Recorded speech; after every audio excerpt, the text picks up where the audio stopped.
Assalamualaikum dan salam sejahtera saudara. Bercakap tentang jiwa merdeka, mana perginya jiwa merdeka? Kalau kita nak simbolikkan perkataan ataupun kata-kata metafora yang telah diungkapkan oleh Dr. Burhanuddin Helmi, yang mana di atas robohnya Kota Melaka, kita bangunkan jiwa merdeka. Itu yang kita harapkan kepada anak muda belia-belia, bagaimana membangunkan negara Malaysia ini dengan tidak ada andaian, tidak ada lagi stigma-stigma yang negatif. Kerana kita ingin berfikiran lebih besar, lebih positif di masa depan. Bercakap juga tentang jiwa merdeka ini, yang dirindukan oleh pemikir semua adalah penulisan yang baik dan juga pejuang kebebasan. Itu yang kita nak perkatakan hari ini bersama dengan yang bahagia. Ini adalah satu tempat ataupun saya rasa pentas yang begitu baik. Walaupun dalam dunia digital kita dapat satukan walaupun di tempat yang berbeza, tetapi saya hari ini ditemukan dengan yang bagi Dato' Izam Muhammad Noor, Ketua Gerak 98, bercakap tentang jiwa merdeka ini. Assalamualaikum, apa khabar Dato'?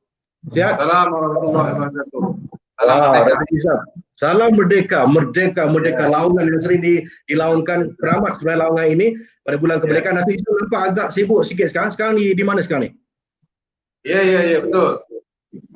Malam 2 hari lepas di Langkawi, malam tadi di Pulau Pinang, sekarang di Perak, Kuala Kangsar, Bandar Diraja Kuala Kangsar, Perak.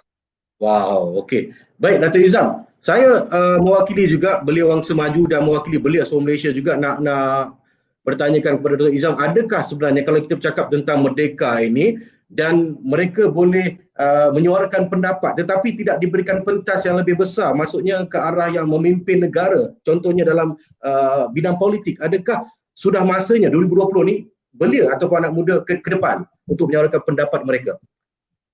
Ya, memang tentunya sepanjang masa belia itu punya peranan dalam perjuangan, dalam episod-episod penting perjuangan. Kalau kita tengok sirah Rasulullah SAW pun dalam episod kebetulan juga masih lagi dalam awal Muharram, dalam satu titik tolak perjuangan Rasulullah SAW yang paling penting, hijrah, itu antara sosok yang penting yang diminta oleh Rasulullah SAW untuk memainkan peranan adalah Sayyidina Ali, seorang anak muda yang menggantikan Rasulullah, menjadi galang ganti Rasulullah di tempat tidurnya kerana ada konspirasi untuk Rasulullah SAW. Makanya Rasulullah memilih Sayyidina Ali. Dia boleh pilih sahabat-sahabat lain, tapi pilih Sayyidina Ali, dan Sayyidina Ali yang paling muda. Dan tentunya ada sebabnya, kerana itu memberi satu mesej bahawa dalam suasana penting, yang penting peranan anak muda itu. Dalam kes ini sosok Sayyidina Ali itu mewakili anak muda memainkan peranan yang krusial dalam episod itu. Makanya memang apa yang sudah disebut tadi betul, peranan belia itu dalam perjuangan negara itu berterusan. Memang seharusnya punya peranan penting. Okey, baik. Adakah sebenarnya sebagai seorang pemikir di negara Malaysia sendiri, Dato' Izam sering bercakap ataupun berkatakan tentang ini adalah satu garapan yang harus disampaikan kepada generasi ke generasi supaya say no to rasuah. Tidak ada rasuah, politik rasuah tidak inginkan. Kerana satu rasuah boleh meranakkan negara sendiri. Jadi ini harus yang disampaikan setiap generasi ke generasi sampai ke dunia belia. Kita tidak ingin seperti retorik. Ayat ini hanya disampaikan, tapi macam mana semat ke dalam jiwa, kerana orang mungkin tidak tahu apakah sebenarnya politik itu yang tidak nampak dalam politik Malaysia bercakap tentang jiwa kemerdekaan ini. Itu yang penting.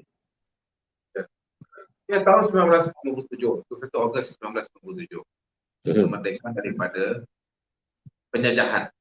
Kita merdeka daripada penindasan penjajah. Jadi kata kuncinya itu penindasan. Dan bila ada penindasan, kita mesti berjuang. Kita tidak boleh tunggu penindasan itu hilang secara otomatis. Dia harus ada perjuangan untuk melawan penindasan. Pada tahun 1997 dan tahun-tahun sebelum itu, penindasan dilakukan oleh kuasa-kuasa asing, oleh penjajah kita. Berlaku penindasan, dan datuk nenek moyang kita bangkit untuk melawan, memberontak, melakukan satu komitmen, lakukan perubahan, reformasi pada waktu itu. reform, Islam daripada bangsa dijajah kepada bangsa yang tidak dijajah. Ya, bertitik tolak daripada penindasan yang dilakukan dan menjadi kewajipan kita untuk melawan. Itu dulu tahun 1920. Hari ini 2020. Apakah kita sudah memang terlepas bebas daripada penindasan? Apakah tidak ada penindasan? Kalau tanya saya, tanya kami di Gerak 98, kita jelas. Memang ada berlaku penindasan. Walaupun dulu berkuasa asing jajah. Hari ini penindasan dilakukan oleh elit-elit politik, penguasa-penguasa besar yang menindas rakyat. Kita dihidangkan dengan kes yang jelas. Bekas Perdana Menteri kita dalam kes 1MDB. Bekas Timbalan Perdana Menteri kita langsung sekarang di mahkamah. Hak rakyat, harta rakyat. Ini satu bentuk penindasan terhadap rakyat. Dan perlu ada jiwa perjuangan, jiwa merdeka yang mau merdeka daripada penindasan ini. Makanya harus ada kejelasan tentang cabaran zaman dan juga setelah jelas tentang cabaran zaman harus ada kekuatan dan komitmen dan keberanian untuk berjuang untuk merdeka daripada penindasan. Ini penting. Ini yang mesti kita. Pertama harus jelas. Karena apa yang kita lihat sekarang masih tak jelas. Ramai kalangan kita, mungkin juga ini permainan elit politik penguasa, dikaburkan. Kita anak-anak muda juga khususnya dikaburkan tentang cabaran sebenar zaman ini. Makanya dimomokkan dengan isu kaum, kita bergaduh daripada sekecil-kecil perkara sehingga sebesar-besar perkara hanya kerana ini orang Melayu, ini orang Cina, ini orang India. Ini bagi kita untuk mengalihkan fokus kita untuk faham dan jelas tentang cabaran zaman. Cabaran zaman kita adalah penindasan terhadap hak rakyat, rasuah, korupsi, penyelewengan dalam skala besar yang sudah ditampilkan di mahkamah, sudah dibuktikan di mahkamah. Betul. Penindasan yang dilakukan oleh pemimpin-pemimpin elit penguasa terhadap rakyat. Yang ini harus kita jelas, dan daripada kejelasan itu baru harus timbul komitmen dan keberanian di kalangan anak muda untuk bangkit. Ini yang berlaku pada tahun 1997. Anak-anak muda pada masa itu mereka jelas apa cabaran zaman mereka. Cabaran zaman mereka ialah penjajahan, penindasan oleh kuasa-kuasa asing. Mereka jelas cabaran itu. Daripada kejelasan itu timbul semangat untuk melakukan perubahan, melakukan reform, melakukan Islam. Reformasi bukan konotasi 90-an, walaupun kita hidupkan balik pada tahun 1998, tetapi saranan dan tuntutan Islam dan reform itu daripada awal, daripada dalam Al-Quran surah Hud jelas signal daripada Allah SWT kepada Nabi Syuaib untuk melakukan perbaikan Islam masa datang. Jadi ini komitmen ini harus berterusan. Dan bagi kita Gerak 98 cabaran zaman ini adalah penindasan terhadap hak rakyat, maka berlolasa rasuah, penyelewengan dan sebagainya. Ini yang harus kita lakukan. Baik. Saya setuju dengan apa yang dikatakan oleh Datuk Izam Muakno kerana bercakap tentang penindasan yang secara tak nampak, dan mungkin itu yang memberikan satu elemen yang dianggap sebagai kolot bagi anak-anak muda, anak-anak belia yang tidak ingin berkecimpung dalam bidang politik. Di mereka dah ada guideline yang begitu. Oh, kalau masuk politik beginilah akan jadi. Saya pun akan jadi kolot. Sebenarnya belia ini harus menukar wajah politik negara kita. Dan bercakap tentang penindasan tadi, saya setuju dengan apa dikatakan Datuk Izam, kerana kita mungkin nak mengambil sedikit ketiba daripada kalau kita lihat pada tahun 1957 di Stadium Merdeka, 3 individu diberi tanggungjawab untuk mengangkat dan memberi satu penghormatan kepada bendera Malaya waktu itu. Kalau saya diberi penghormatan sekalipun mengangkat bendera, menaikkan bendera itu, saya rasa begitu gah sekali kerana kita bebas daripada penjajahan. Tetapi sekarang ini secara tidak langsung sedikit demi sedikit penindasan yang telah berlaku dalam diri kita dan melihatkan betapa tamaknya dalam wang, tamaknya dalam kuasa dan sebagainya di arus politik negara kita, memberikan satu gambaran yang jelas kepada negara kita bagaimana anak bangsa kita. Dan itu kita nak cakap tentang semangat kemerdekaan Jalur Gemilang sendiri pun, kalau mereka tidak menghargai Jalur Gemilang, kalau kita tengok di kedai-kedai pun, di kedai-kedai kopi selepas tibakan Jalur Gemilang, mereka letakkan di kedai kopi, tak ada rasa semangat nak menjaga Jalur Gemilang. Sedangkan perjuangan dahulu nenek moyang dulu sangat hebat, mereka mempertahankan negara. Adakah pandangan Datuk Umar Izam sendiri sebagai yang pernah bersama dengan Gerak 98 dan juga Reformasi 98 melihatkan satu sudut yang begitu, satu peluang inilah yang bersama-sama menyuarakan pendapat, dan hari ini Gerak 98 ditubuhkan dan melalui orang-orang kita panggil orang lama, otak-otak ini seperti reunion. Semangat mereka semangat merdeka tu ada pada jiwa mereka, bagaimana nak terapkan pada anak muda? Ya, semangat perjuangan itu harus ada. Ya. Kita perlu ada soul, perlu ada jiwa. Right. Negara, diri kita sendiri perlu ada jiwa, baru kita punya nilai yang sewajarnya. Negara juga harus ada soul. Kalau apa yang kita lihat sekarang tidak ada. Kalau ada pun mungkin sikit. Sebab itu kita ada masalah dari sudut menyatakan patriotism kita terhadap negara, mengibarkan bendera. Sebab kerana kita sudah hilang jiwa terhadap negara itu. Dan ini memerlukan pemahaman, penghayatan terhadap perjuangan itu sendiri. Sebab itu saya dalam Gerak 98, kawan Reformasi yang berjuang dalam 98, kita ingin mengajak rakyat untuk dalam mood perjuangan.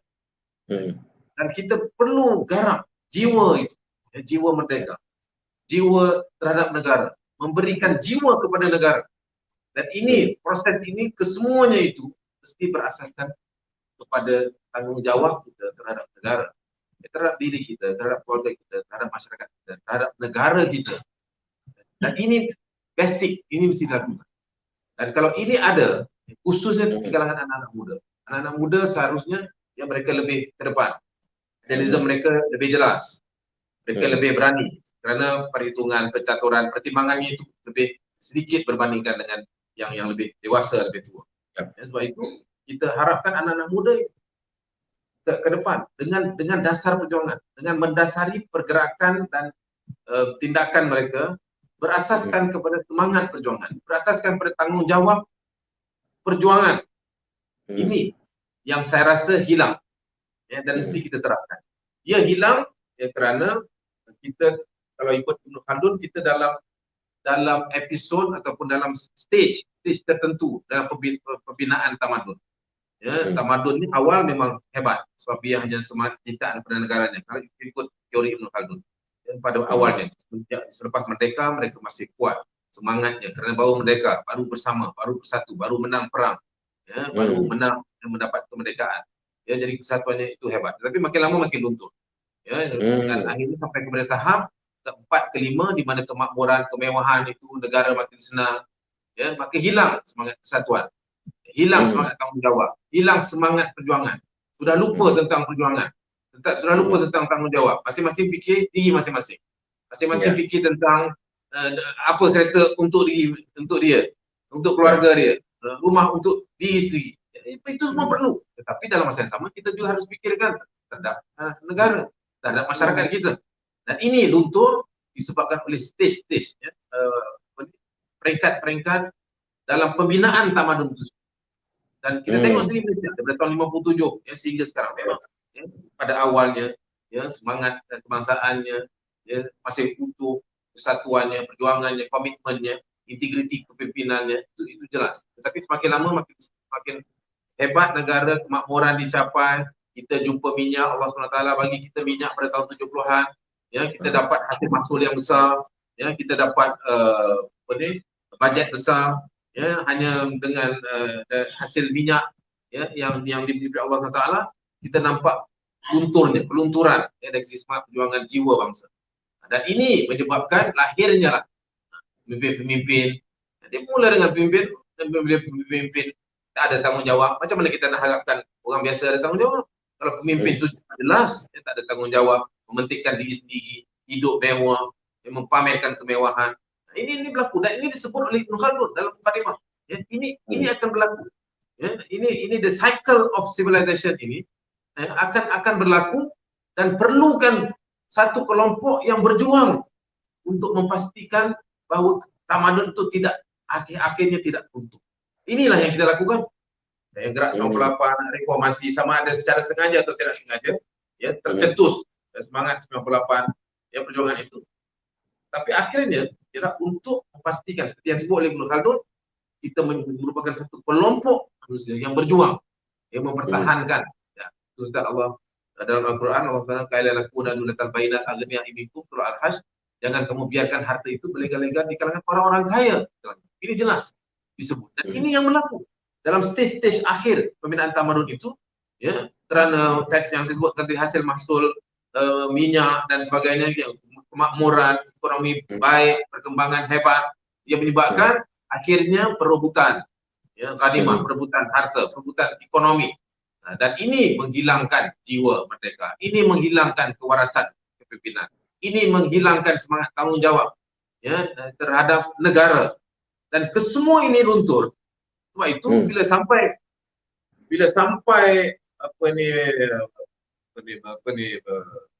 celebration atau kemerdekaan pada tahun 2020, ya, berbeza kita lihat rakyat mengangkat bendera dengan pada tahun 1957 ataupun 67, ya, 77, ya, 87 mungkin, ya, masih ada semangat mengibarkan bendera, punya tanggungjawab itu, punya kecintaan itu. Akhir-akhir ini dia semakin luntur kerana proses ini, ya, ia bukan datang secara serta-merta, tapi dalam proses ini dan perlukan kepada pembetulan dan koreksi. Makanya dia perlu balik kepada asas jiwa merdeka perjuangan yang ditegakkan pada tahun 19. Ya, itu jelas sekali kita balik kepada dasar kita, asal kita. Kalau kita lihatkan juga sempena cuti umum ni, masyarakat kalau di Malaysia ni rata-rata, kalau di Kuala Lumpur Datuk Izam akan fikir, oh bulan ni, hujung bulan ni cuti umum. Mereka dah set dalam fikiran mereka tu cuti umum, balik kampung, kita buat aktiviti. Tapi jiwa merdeka tu tidak ada, tidak diluahkan, tidak diberikan percambahan idea bersama dengan jiran atau siapa saja. Mungkin kisah-kisah nenek moyang mereka memperjuangkan negara untuk dapatkan kemerdekaan berbeza dengan anak-anak muda yang dahulu. Saya ambil contoh senang saja seperti Sultan Muhammad Al-Fatih.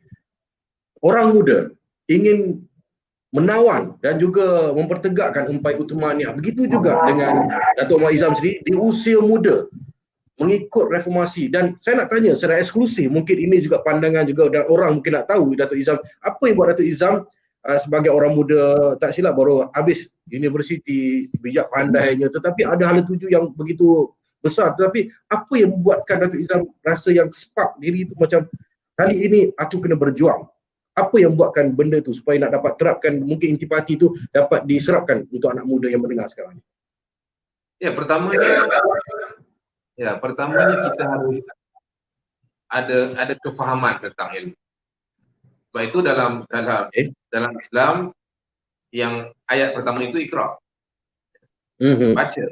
Jadi kita kena ada ilmu. Kita kena lihat, kita kena peka.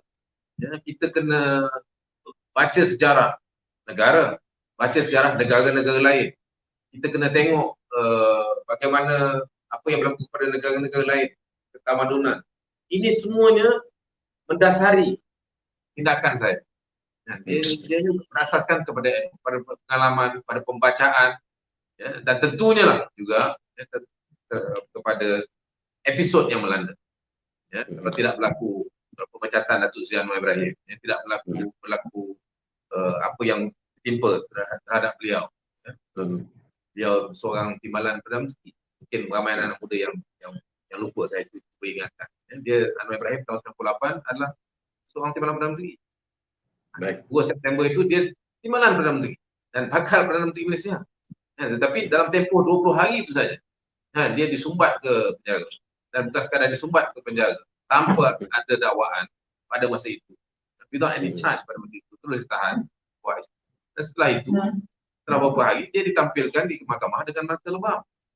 Ya, dia dipukul. Seorang bekas timbalan Perdana Menteri Malaysia, sebuah negara demokratik, yang dia diangkat menjadi dalam tempoh kejap saja, ya, beliau dimasukkan ke penjara dan dipukul di dalam. Setiap jiwa merdeka, setiap jiwa yang punya rasa tanggungjawab seharusnya melonjak, bangkit dan melawan. Jadi itu episodnya. Menyebabkan saya dan rakan-rakan dan ramai para muslim yang memang ramai sebab kita dapat lihat kebangkitan rakyat pada masa itu. Dan apa yang lebih mengesankan ialah putusan yang dibuat oleh pemimpin parti-parti politik pada masa itu untuk membuat satu gagasan baru. Ini yang disebut gerak 98. Hanya 7 hari, 1 week, saya masukkan 20 September 98, 27 September 98, gagasan gerak 98 itu. Satu gerakan disebut gerakan keadilan rakyat, untuk menuntut keadilan. Jadi peristiwa itu, dan ini kebangkitan luar biasa. Buat pertama kali ini sejak merdeka, seluruh parti-parti politik yang tidak bersama kerajaan, NGO, individu-individu, tokoh-tokoh besar bersama-sama, Melayunya, Cinanya, India, Karazan, Iban, daripada Semenanjung sampai Sabah dan Sarawak, bersama-sama untuk buat satu gagasan besar yang disebut gerakan keadilan rakyat. Dan tentunya peristiwa terhadap seorang pemimpin negara, Anwar Ibrahim, bukan kita bicarakan hari ini sebagai Anwar Ibrahim, tapi dia pemimpin negara, bekas timbalan Perdana Menteri negara, diperlakukan sebegitu rupa dan ia membangkitkan semangat rakyat dan perjuangan. Dan kita ini pacu semangat kebangkitan gejolak rakyat itu dengan menggagaskan reformasi dengan deklarasi Permatang PAUD dan sebagainya, menggagaskan semangat, matlamat dan cita-cita jadikan Malaysia sebuah negara yang lebih baik. Kita tolak pada episod hitam itu untuk kita bangkit sebagai sebuah negara yang lebih baik. Ini yang berlaku dan saya hanya sebagai salah seorang daripada anak-anak muda. Kebetulan saya diminta jadi ketua muda pada masa itu setelah parti ditubuhkan beberapa bulan selepas itu pada tahun 99. Kebetulan saya yang dilantik dan saya dapat semangat itu daripada semangat rakyat, semangat anak-anak muda pada saat itu, untuk sama-sama bangkit, melakukan perubahan, menuntut perubahan dan berjuang bersama-sama. Baik. Saya menghormati perjuangan Datuk Izam dan juga rakan-rakan pada tahun 98. Kalau kita tengok visual di YouTube, memang rasa semangat orang kata menuntut keadilan, jiwa merdeka tu wujud dalam hati. Tetapi bila cakap tentang muda sekarang, mungkin perubahan sedikit ketara, tak tahu sedikit atau banyak, kerana mereka mungkin tidak ingin berjuang di tepi jalan ataupun menuntut keadilan di tengah jalan, mengangkat bendera reformasi sebagainya. Mereka membuat kadang-kadang luahan ataupun pendapat di media sosial. Sekarang ini mungkin dah jadi dunia mereka digital. Mereka luahkan pendapat di media sosial. Tetapi ada juga gerakan-gerakan lain, mungkin gabungan parti politik lain juga membuat sebegitu juga perkara sedemikian kerana mereka melakukan cyber tupas sebagainya. Tetapi persoalannya banyak sangat info dan kita tidak jelas adakah ini parti politik yang mana ataupun bagaimana. Kerana kalau kita melihatkan jiwa merdeka, yang betul harus dikata betul, yang salah harus dikata salah. Jadi inilah perjuangannya dalam mengangkat satu martabat yang lebih jelas untuk mendapat itu kebenaran dan juga keadilan yang harus ada pada anak muda. Katakan benar atau tidak, itu yang harus dilafazkan. Macam mana pendapat Izzuddin? Ya, betul. Wahana medium itu boleh pelbagai. Zaman saya dulu tak ada Facebook lagi, tak ada WhatsApp, dan kita hanya ada handphone baru mula, dan hanya pakai tag, SMS tag, dan cukup terbatas. Tapi kita mampu untuk membina satu semangat yang merata di kalangan rakyat kerana ada kesedaran. Kerana mungkin episod itu membabitkan seorang pemimpin besar dan ianya dapat melonjak. Hari ini seharusnya juga lonjakan itu harus terus berlaku. Bagi saya episod hitam 98 itu satu episod hitam, tetapi baru-baru ini adalah episod hitam. Bagaimana seorang Perdana Menteri Malaysia yang dihadapkan ke mahkamah dalam kes yang membabitkan harta negara yang sudah berbilion ringgit, yang membabitkan bukan sahaja di Malaysia, seluruh dunia,